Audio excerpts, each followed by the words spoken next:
আমেরিকার শিকাগো শহর থেকে স্বামীজির মাদ্রাজি ভক্ত আলাসিঙ্গা পেরুমলকে স্বামীজি পত্র লিখছেন। পত্রের সময়কাল 1893 সালের 2রা নভেম্বর। এই চিঠিতে স্বামীজি শিকাগো ধর্ম মহাসভার প্রথম দিনের বর্ণনা দিয়েছেন এবং মাতৃভূমির সেবায় কাজ করার জন্য আহ্বান জানিয়েছেন। প্রিয় আলাসিঙ্গা, কাল তোমার পত্র পেলাম। বোস্টনের নিকটবর্তী এক গ্রামে ডক্টর রাইটের সঙ্গে আমার আলাপ হয়। তিনি হার্ভার্ড বিশ্ববিদ্যালয়ের গ্রিক ভাষার অধ্যাপক। তিনি আমার প্রতি খুব সহানুভূতি দেখালেন। ধর্ম মহাসভায় যাবার বিশেষ আবশ্যকতা কি তা আমাকে বোঝালেন। তিনি বললেন, তাতে সমুদয় আমেরিকান জাতির সঙ্গে আমার পরিচয় হবে। আমার সঙ্গে কারো আলাপ ছিল না। ওই অধ্যাপক আমার জন্য সব বন্দোবস্ত করার ভার নিজে নিলেন। অবশেষে আমি আবার শিকাগোয় ফিরে এলাম। মহাসভা খুলবার দিন সকালে আমরা সবাই শিল্প প্রাসাদ বা আর্ট প্যালেস নামক বাড়িতে সমবেত হলাম। তোমরা কল্পনা করে দেখো, নিচে একটি হল আর উপরে এক প্রকাণ্ড গ্যালারি। তাতে আমেরিকার সুশিক্ষিত সমাজের বাছা বাছা ৬-৭ হাজার নরনারী ঘেঁষাঘেঁষি করে বসে আছে। আর প্ল্যাটফর্মের ওপর পৃথিবীর সব জাতির পণ্ডিতের সমাবেশ। আর আমি, যে জীবনে কখনো সাধারণের সামনে বক্তৃতা করেনি, সে এই মহাসভায় বক্তৃতা করবে।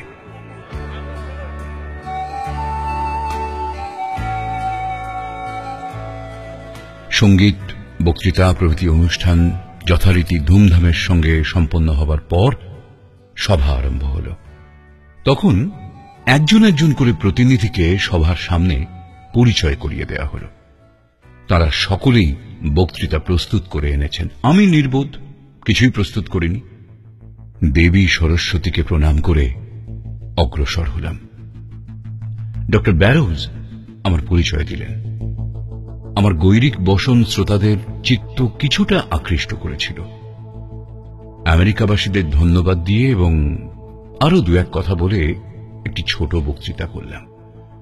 যখন আমি আমেরিকাবাসী ভগিনী ও ভ্রাতৃবৃন্দ বলে সভাকে সম্বোধন করলাম, তখন 2 মিনিট ধরে এমন করতালির ধ্বনি হতে লাগলো যে কানে যেন তালা ধরে যায়।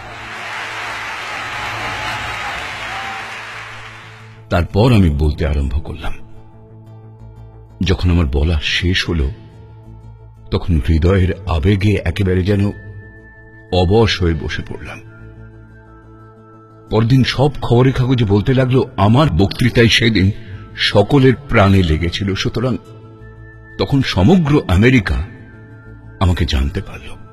কিন্তু তুমি তো জানো, নাম যশকে আমি ঘৃণা করি। এইটুকু জানলেই যথেষ্ট হবে যে যখনই আমি প্ল্যাটফর্মে দাঁড়াতাম, তখনই আমার জন্য কানে তালা ধরে যাবার মতো করতালি পড়ত। প্রায় সব কাগজেই আমাকে খুব প্রশংসা করেছে। খুব গোঁড়াদের পর্যন্ত স্বীকার করতে হয়েছে এই সুন্দরমুখ, বৈদ্যুতিক, শক্তিশালী, অদ্ভুত বক্তাই মহাসভায় শ্রেষ্ঠ আসন অধিকার করেছে, ইত্যাদি ইত্যাদি। এর আগে প্রাচ্যদেশীয় কোনো ব্যক্তি আমেরিকান সমাজের ওপর এরূপ প্রভাব বিস্তার করতে পারেনি।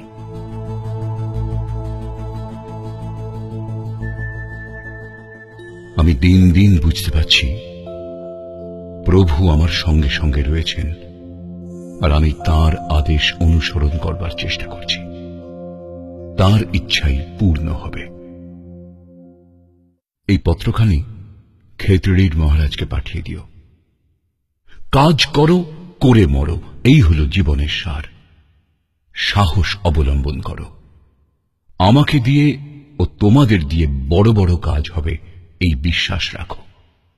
ভগবান বড় বড় কাজ করবার জন্য আমাদেরকে নির্দিষ্ট করেছেন, আর আমরা তা করব। নিজেদেরকে প্রস্তুত করে রাখো, অর্থাৎ পবিত্র, বিশুদ্ধ স্বভাব এবং নিঃস্বার্থ প্রেম সম্পন্ন হও। দরিদ্র, দুঃখী, পদদলিতদের ভালোবাসো। ভগবান তোমাদেরকে আশীর্বাদ করবেন। সময় সময়ে রামনাদের রাজা ও আর সকল বন্ধুর সাথে দেখা করবে এবং যাতে তারা ভারতের সাধারণ লোকের প্রতি সহানুভূতি সম্পন্ন হন, তার চেষ্টা করবে। তাদেরকে বলো তারা উন্নতির প্রতিবন্ধক স্বরূপ হয়ে আছেন। আর যদি তারা তাদের উন্নতির চেষ্টা না করেন, তবে তারা মনুষ্য নামের যোগ্য নন।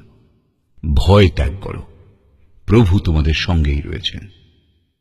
এখানকার একজন রেলের কুলি তোমাদের অনেক যুবক এবং অধিকাংশ রাজা রাজড়া হতে অধিক শিক্ষিত। আমরাও কেননা তাদের মতো শিক্ষিত হব? অবশ্যই হব।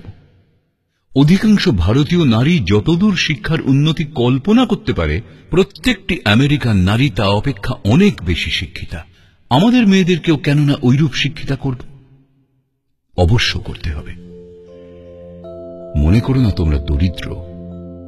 অর্থই বল নয়, সাধুতা, পবিত্রতাই বল। এসে দেখো সমগ্র জগতে এটি প্রকৃত বল কিনা। ইতি আশীর্বাদক বিবেকানন্দ।